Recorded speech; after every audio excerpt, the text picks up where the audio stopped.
In today's video, I'm going to teach you how to zoom in Webflow.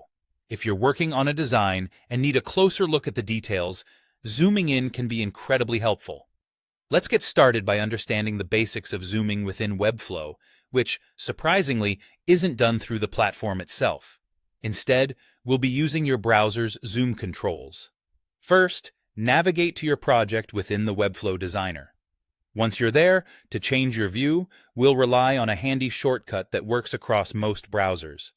By pressing the Control key along with the plus key, you can zoom in on the entire page. If at any point you need to zoom out, simply press Control and the Pause key. This is a quick and efficient way to get a better view of your project as you're working on all those intricate design elements within Webflow. It's important to note that this method zooms the entire browser window, not just the Webflow canvas. This means everything within your browser window will become larger or smaller depending on whether you're zooming in or out.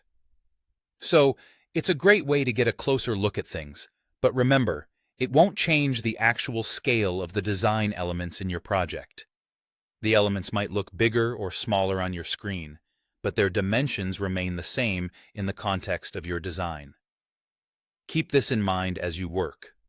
Because it's the browser that's zooming in, any other tabs you have open, or even the rest of the content in that same tab, will also appear zoomed.